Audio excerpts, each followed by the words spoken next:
Hey everybody, today I want to talk about aquarium filtration. I have had several comments recently asking me about my unfiltered tank and what I'm going to do with my unfiltered tank, etc. And I know what tank people are talking about. There is a particular tank I'm in the middle of working on right now, and I have removed any kind of hang on the back filtration or anything like that, but it is not technically an unfiltered tank. When I think of an unfiltered tank, what honestly comes to my mind is one of the old cartoon goldfish bowls, literally just a glass bowl full of water that you have to change out every single day because there's no filtration going on in that. So before we go further, we need to define what we mean by filtration, because there's three types of filtration in our aquarium. One of them is very important, one of them is only necessary occasionally, and the last one's not even necessary at all, but it's convenient for us. So the first and most important type of filtration we have in our aquarium is the biological filtration. That is what keeps our aquarium alive, and we're going to be talking mostly about that in this video. So for now, we're going to set that off to the side, and we're going to remember that biological filtration is the most important filtration in our aquarium. We then have chemical filtration. Now, chemical filtration is only going to be necessary under certain circumstances. If you've medicated your tank, or if you've put something in the tank that you shouldn't have and you need to get it back out, we would do a chemical filtration, which basically boils down to using some sort of carbon, activated carbon or something, and then that would remove any chemical contaminants from our tank. Again, that's going to be something that's used on an as-needed type basis. There is no need to just run carbon in your aquarium all the time. That only needs to go in there for certain purposes when necessary. And the final type of filtration that we're going to discuss today is the simple mechanical filtration. And now that is what most people are probably referring to when they talk about your filter being on the tank. The hang on the back type filters, the canister filters, all these filters do one very, very important thing, and that is circulate our water. That is the most important thing a filter does. And when I say a filter in this case, I mean a filter unit, a plug-in power filter style thing. So what that does is it circulates the water around our tank. The water circulating around our tank is what allows for the biological filtration, which again we'll get into in more depth here in just a minute.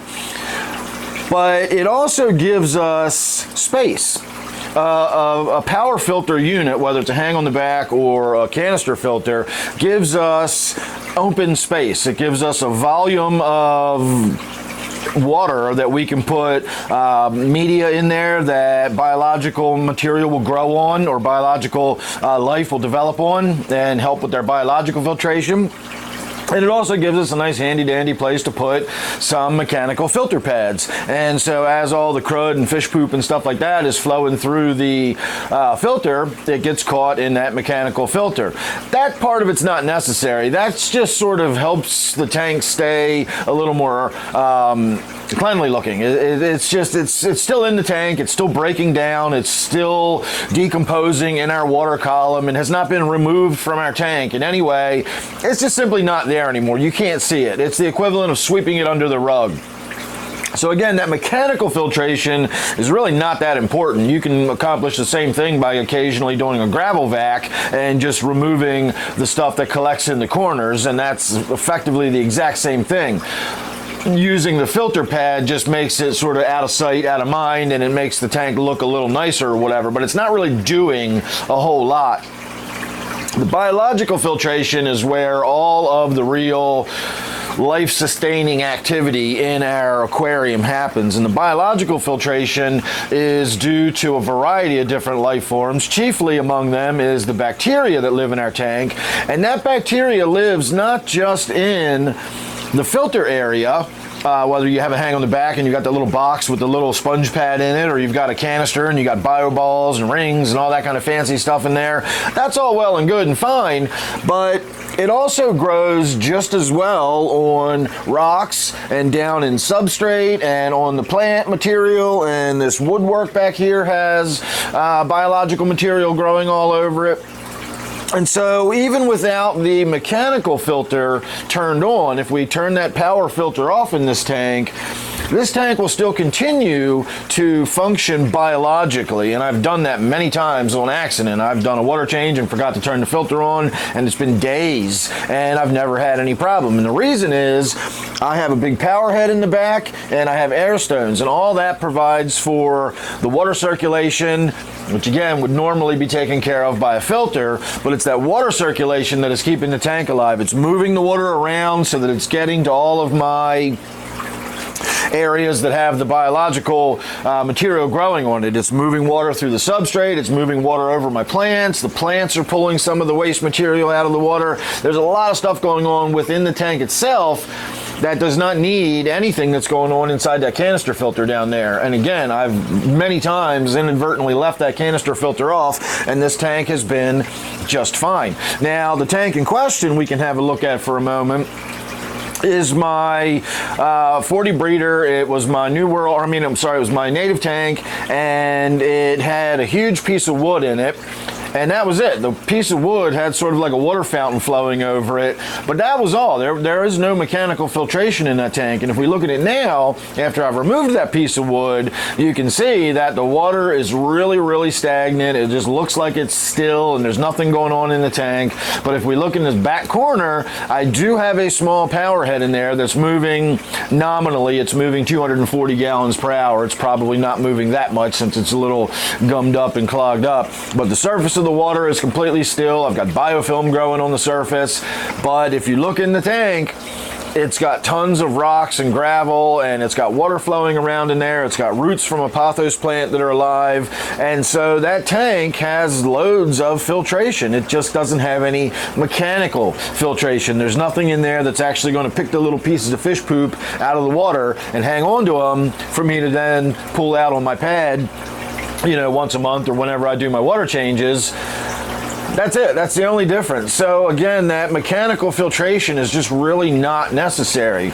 And of course, if we look at my pond here, that is basically set up the exact same way. It's just a big open pond, the same as I'd have in my backyard. But if we look at the end where all the activity is going on, it is just a little pump that pumps water up and creates a little waterfall effect that gives me a lot of gas exchange, and it turns over some, the deeper water from the bottom of the pond comes up and it splashes over all these rocks and everything, so I get good gas exchange. I've got a lot of plants growing in there, so that's taking up the nutrients. I do have an air stone and sponge filter on this tank just for additional biological filtration when I first set the tank up, while I was waiting for it to sort of establish. But now that it's established, that's what you see is what you get. There is no mechanical filtration on this tank. There is no pad I can replace to pull all the grungy stuff out and put a nice fresh clean pad in there. And so would we count that pond as being unfiltered?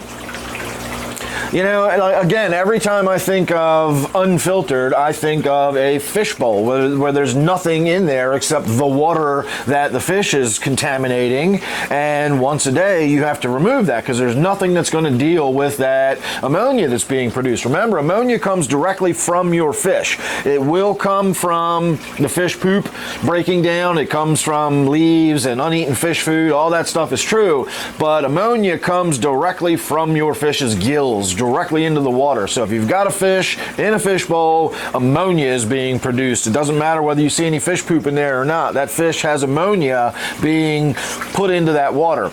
And if there's nothing to make that ammonia go away, that's an unfiltered tank. That's the tank where once a day you got to put fresh water in there, or your little carnival goldfish will be no more.